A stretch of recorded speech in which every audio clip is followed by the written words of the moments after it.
করতে পারে। আচ্ছা, এটা চালু হয়েছে, আমরা আশা করি এর মধ্যে আগামী খুব বেশি দিন নয়, খুব কম সময়ের মধ্যে আমাদের আমের রপ্তানি আজকে যা রপ্তানি হচ্ছে তার থেকে কত গুণ বৃদ্ধি পাবে কল্পনাও করতে পারেন না। আমাদের টার্গেট আমরা 26 লক্ষ টন আম উৎপাদন করি। আমরা সবাই বলি আম খুব সুস্বাদু, সবাই ঠিক আছে, সবকিছু খাওয়ার তো একটা লিমিট আছে। আমরা এত আম উৎপাদন হচ্ছে, আমি জানি এই মুহূর্তে বহু এলাকাতে আম চাষিরা মোটামুটি একটু কষ্টও আছে, যেই দামে আমটা পাওয়ার কথা বা বিক্রি করার কথা ওই দাম পাচ্ছে না, কারণ মার্কেট যে পরিমাণ চাহিদা তার থেকেও প্রোডাক্টিভিটি বেড়ে গেছে। এটা আলহামদুলিল্লাহ।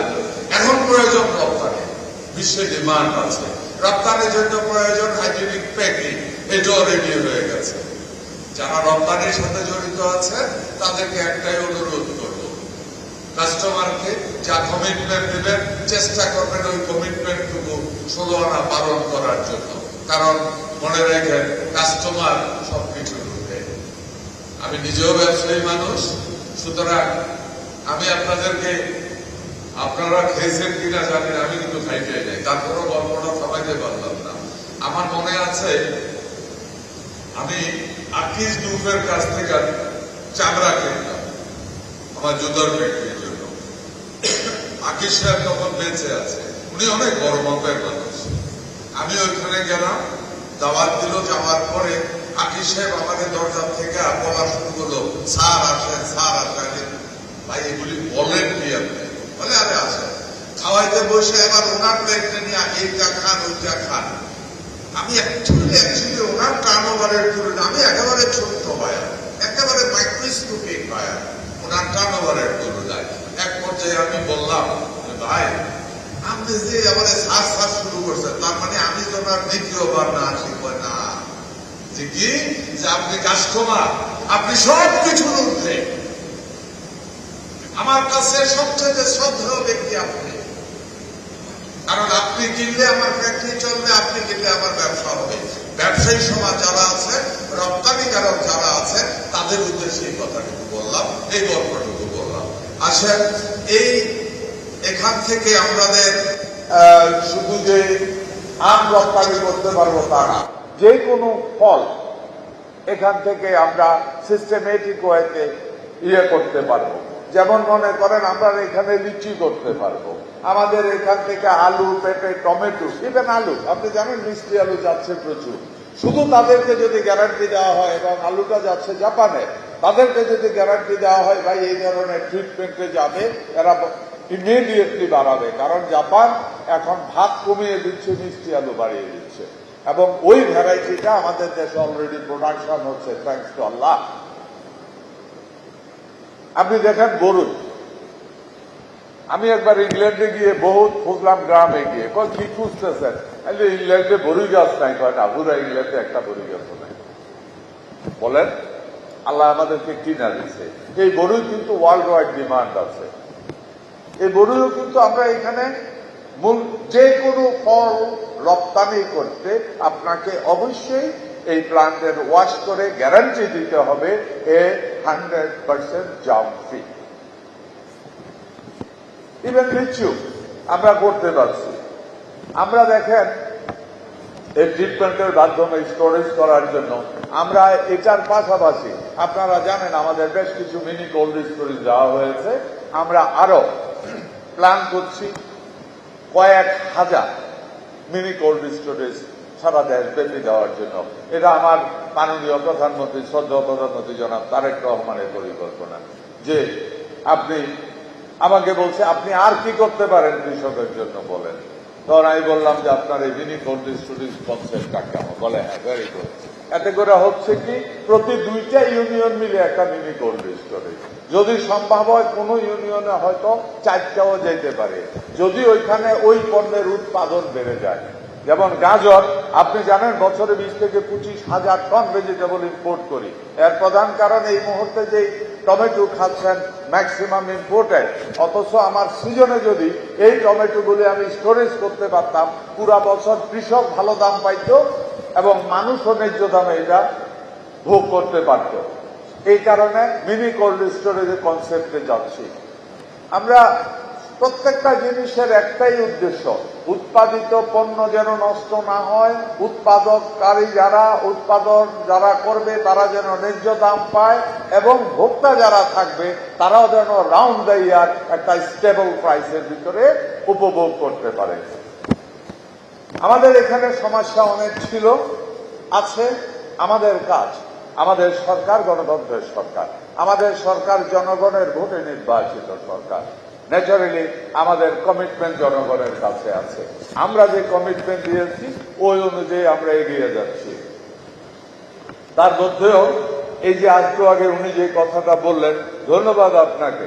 আপনি বলেছিলেন, কে বলেছিলেন? আপনি বলেছিলেন রপ্তানির প্রশ্নে ওয়ান স্টপ সার্ভিস। আমি আপনাকে আজকের এখানে দাঁড়িয়ে স্পষ্টভাবে ঘোষণা দিচ্ছি, এখন থেকে আগামীকাল থেকে এখানে মাল আসবে, মাল ওয়াশ হবে, মাল প্যাকিং হবে, বের হওয়ার আগে এই অফিসে ঢুকবেন, এই যে দেখেন কোয়ারেন্টাইন আমি এখানে নিয়ে আসছি। আমার প্রথম শর্ত ছিল এটা চালু হবে মেনলি রপ্তানিকারকদের জন্য, ওয়াশ হবে এখানে, আবার কোয়ারেন্টাইনের জন্য উনি কোথায় যাবে? ওয়ান স্পট সার্ভিস যদি না হয় তাইলে পৃথিবী এগিয়ে যাবে না, আমরা এগিয়ে যেতে পারবো না। যার কারণে আগামীকাল থেকে এখানে কোয়ারেন্টাইন অফিস চালু থাকবে। রপ্তানিকারকেরা এখান থেকে কমপ্লিট করে এখানে কোয়ারেন্টাইন করে আপনি ডাকে উঠাবেন, সোজা চলে যাবেন। আমিও কিন্তু রপ্তানি ব্যবসা আমার জীবনের প্রথম ব্যবসা। সুতরাং যারা রপ্তানিকারক আছেন, উৎপাদনকারী আছেন, কৃষক ভাইয়েরা, আম ফলান আর কাঁঠাল ফলান, আমি জাত কৃষক, আমি আপনাদের বন্ধু, আপনাদের সুখ দুঃখ আমি বুঝি। ব্যবসায়ী ভাইয়েরা, যেহেতু আমি ব্যবসার সাথে জড়িত, আমি আপনাদের সমস্যাগুলিও দেশের প্রয়োজনে, জনগণের প্রয়োজনে, দেশের অর্থনৈতিক প্রয়োজনে সবাই আগে আমি সার্ভ করব। আপনারা কিন্তু কোয়ারেন্টাইন চাইছেন, আরেকটা সমস্যা রপ্তানিকারকরা আছে, আপনারা চান নাই আমার কাছে। কিন্তু রপ্তানিকারক হিসেবে আমি গুনে রাখছি আরেকটা সমস্যা আছে। এয়ারপোর্টের ভিতরে আপনারা এই যে মালটা নিলেন, নিয়ে রওনা দিলেন, ওইখানে কিন্তু আপনার এই রপ্তানিকৃত পণ্যের রাখার জন্য, শর্ট টাইম রাখার জন্য কোনো শেড নাই। হ্যাঁ, ওকে। ও আপনারা আমার অফিসে গেছিলেন যে, রাইট। ওনারা আমারে বলার পর আমি বললাম যে ভাই কথা দিলাম এটা আমি করবো, কারণ আমি বুঝি একটা পণ্য এটা প্যাকিং হয়ে অলরেডি রওনা দিছে, ওইখানে যাওয়ার পর হয়তো ফ্লাইট একটু লেট আছে, কোথাও না কোথাও তো কাস্টম শেষ করার পর ওইখানে রাখতে হইলো, একটু পরে যখন বৃষ্টি আসবে পুরো প্যাকিংটাই স্পয়েল হবে। সুতরাং আমরা সিদ্ধান্ত নিয়েছি ওইখানে নর্মাল শেড না, ওইখানে শীতাতপ নিয়ন্ত্রিত টেম্পারেচার কন্ট্রোল শেড করা হবে। কারণ আমার আম ভ্যালুয়েবল আম, ওইটা যদি রোদের মধ্যে আমি শেড রাখলাম, এটা যখন হিট পড়বে তখন আম পেকে যাবে।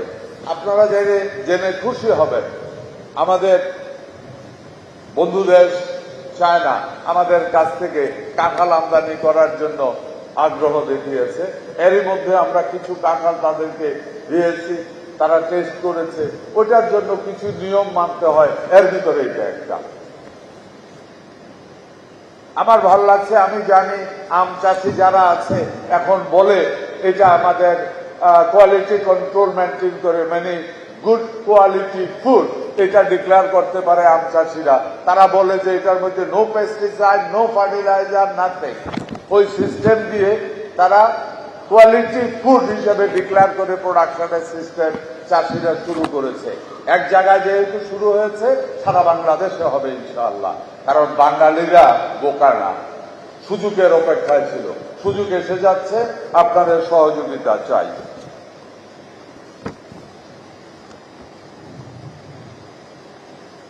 আমার এয়ারপোর্টে হিমাগার আমি বলে দিচ্ছি। তারপরে আপনারা আরেকটা বক্তব্য দিয়েছেন প্লেনের ভাড়া, আমি আপনাদের সাথে একমত।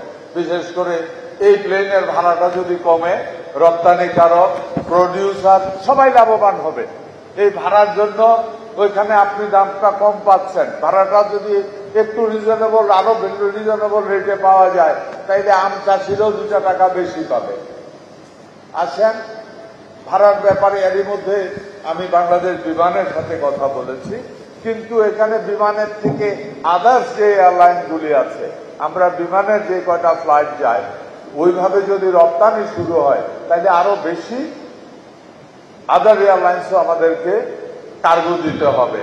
ইন দ্যাট কেস ওই কার্গোগুলির প্রশ্ন আমরা ওনাদের সাথে, বিমানের সাথে আমাদের প্রাথমিক আলোচনা হয়েছে, ওই আদার এয়ারলাইন্সগুলির সাথেও আমরা কথা বলবো।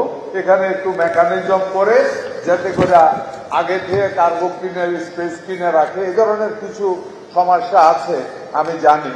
ওই সমস্যাগুলিকে আমি সমাধান করার জন্য চেষ্টা করব।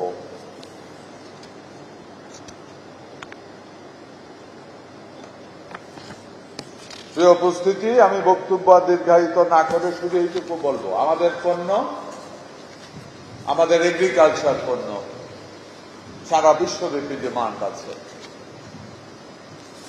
ইউরোপ আমেরিকা থেকে শুরু করে এশিয়ার বিভিন্ন দেশে ডিমান্ড আছে। আম বলেন, কাঁঠাল বলেন, লিচি বলেন, বড়ই বলেন, কোনটা নাই, সব গুলিয়ে যেতে পারে। প্রয়োজন আমাদের সততা, আমাদের চেষ্টা, সরকারের যতটুকু করার প্রয়োজন সরকারের পক্ষ থেকে আমি আপনাদেরকে কথা দিচ্ছি কৃষিমন্ত্রী হিসাবে যতটুকু করা সরকারের পক্ষে সম্ভব 16 আনা সহযোগিতা আপনাদের পক্ষে থাকবে। আমি আর বক্তব্য দীর্ঘায়িত না করি, ধন্যবাদ আপনাদেরকে এখানে উপস্থিত হওয়ার জন্য, ধন্যবাদ সাংবাদিক ভাইদেরকে। আপনারা সহযোগিতা করবেন, প্রচার প্রচারণার মাধ্যমে মানুষকে উৎসাহিত করবেন, তাহলে মানুষের সাহস বাড়বে, উৎসাহ বাড়বে, উদ্দীপনা বাড়বে, এগ্রিকালচার এগিয়ে যাবে। এগ্রিকালচার এগিয়ে গেলেই দেশ এগিয়ে যাবে, দেশ এগিয়ে গেলেই আগামী প্রজন্ম একটা সুন্দর বাংলাদেশ পাবে। ধন্যবাদ সবাইকে। আল্লাহ হাফেজ। বাংলাদেশ জিন্দাবাদ। আসসালামু আলাইকুম।